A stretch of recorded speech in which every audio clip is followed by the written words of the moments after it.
ഒരു രാജാവിന് തൻ്റെ സുഹൃത്ത് അയച്ച പാർസൽ തുറന്നു നോക്കി. അത് ഗിഫ്റ്റായിരുന്നു. നോക്കിയപ്പോൾ കഴുക് കുഞ്ഞുങ്ങൾ, നല്ല ഭംഗിയുണ്ട്. അതിനെ കണ്ട ഒരു കഴുകിനെ പോലെ ഇല്ല, അത്ര ഭംഗിയുള്ള നല്ലൊരു പക്ഷിയായിട്ടാണ് തോന്നിയത്.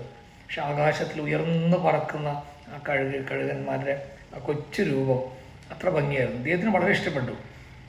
അപ്പോൾ ഈ പക്ഷികളെയൊക്കെ നോക്കുന്ന ഒരു അധികാരിയോട് വിളിച്ച് പറഞ്ഞു, ഈ രണ്ട് പക്ഷികളെയും നന്നായി നോക്കണം എന്നൊക്കെ പറഞ്ഞു. അങ്ങനെ കുറേ കാലം കഴിഞ്ഞപ്പോൾ അത് കുറച്ച് പറക്കാനൊക്കെ തുടങ്ങിയപ്പോൾ ഒരു പക്ഷി ഒരു ദിവസം നന്നായി പറന്നു. എത്ര ശ്രമിച്ചിട്ടും രണ്ടാമത്തെ പക്ഷി പറക്കുന്നില്ല. ആ പക്ഷി ഇടയ്ക്ക് പക്ഷിയല്ല, കഴുകൻ. അപ്പോൾ കഴുകനായി, പക്ഷിയിൽ നിന്ന് കഴുകനായി, കുഞ്ഞിൽ നിന്ന് കഴുകനായി. ഒരു കഴുകൻ നന്നായി പറന്നു, ഉയരത്തിൽ പറന്നിട്ട് അതിന് ഇഷ്ടമുണ്ടെങ്കിൽ വരാം, അല്ലെങ്കിൽ നിർബന്ധിക്കേണ്ടെന്ന് പറഞ്ഞു. അതിന് ഇഷ്ടമുണ്ടെങ്കിൽ ഇവിടെ വരും, അല്ലെങ്കിൽ ചില ദിവസം വരില്ല. പക്ഷേ രണ്ടാമത്തെ പക്ഷി കുഞ്ഞിനെ പോലെ തന്നെ എപ്പോഴും അതേ ആഹാരം കഴിച്ചിട്ട് അവിടെ തന്നെ നടക്കും, പറക്കുന്നില്ല. അപ്പോൾ എത്രയോ പേർ ശ്രമിച്ചു. പിന്നെ ഒരു സാധാരണ കർഷകനെ വിളിച്ചിട്ട് എന്താണെന്ന് അന്വേഷിച്ചപ്പോൾ കർഷകൻ പറഞ്ഞു, ഞാൻ നോക്കാമെന്ന് പറഞ്ഞു. 10 നിമിഷം കൊണ്ട് ഈ രണ്ടാമത്തെ പക്ഷിയും പറക്കാൻ തുടങ്ങി. അത് ആദ്യത്തെ പക്ഷിയേക്കാളും ഉയരത്തിൽ പറക്കുകയാണ്. പിന്നെ ഈ കർഷകനെ വിളിച്ച് രാജാവ് ചോദിച്ചു, എന്താണ് ഇതിൻ്റെ രഹസ്യം? അപ്പോൾ പറഞ്ഞു, അല്ല, ഈ രണ്ടാമത്തെ പക്ഷി അതിന് കുറച്ച് ചിറകുകൾ എക്സ്ട്രാ ഉണ്ടായിരുന്നു. അപ്പോൾ ഈ നല്ല തണുപ്പത്തും വെയിലത്തൊക്കെ തന്നെ പുതച്ചിട്ട് സുഖമായിട്ട് ഇങ്ങനെ റെസ്റ്റ് എടുക്കുകയാണ്. എന്തിനാണ് നമ്മൾ പറക്കുന്നത്? ഇവിടെ ആഹാരമൊക്കെ ഉണ്ടല്ലോ, പിന്നെ ചൂടും തണുപ്പിനൊക്കെ ആയിട്ടുള്ള കംഫർട്ട് തരാനായിട്ടുള്ള ഈ ചിറകുകളുണ്ടല്ലോ.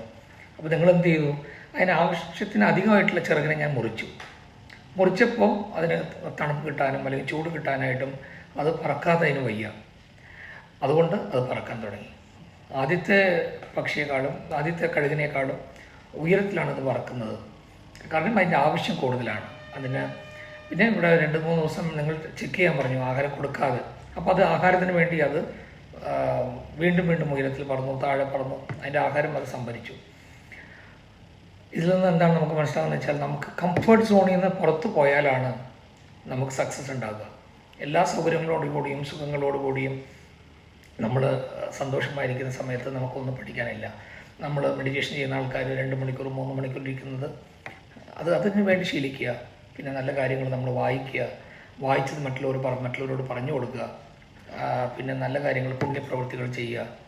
ഇതിനൊക്കെ ചിലപ്പോൾ നമ്മൾ കഷ്ടപ്പെടേണ്ടി വരും. ഒരാൾ കഷ്ടപ്പെടുന്ന ആളെ പോയി കണ്ട് അവർക്ക് വേണ്ട സഹായങ്ങൾ ചെയ്യുമ്പോൾ നമ്മൾ കുറച്ച് പണം ചിലവാകും, നമ്മുടെ സമയം ചിലവാകും.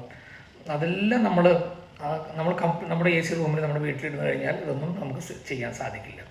പുണ്യങ്ങൾ വേണമെങ്കിൽ നമ്മളതിനു വേണ്ടി അതിൻ്റേതായ ആ കർത്തവ്യങ്ങൾ ചെയ്യാനായിട്ടുള്ള സ്ഥലങ്ങളിലേക്ക് നമ്മൾ യാത്ര ചെയ്യണം. എല്ലാറ്റിനും പിന്നിലും അതുകൊണ്ടൊക്കെയാണല്ലോ കർമ്മ തിയറി ഇത്ര പവർഫുൾ ആയിട്ടുള്ളത്.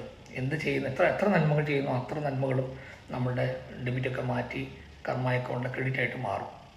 സോ കംഫർട്ട് സോണിൽ നിന്ന് ആരൊക്കെയാണോ പുറത്ത് വരുന്നത്, തീർച്ചയായിട്ടും അത് നമുക്ക് ഡിസ്കംഫർട്ടിൽ പോയിട്ട് ചില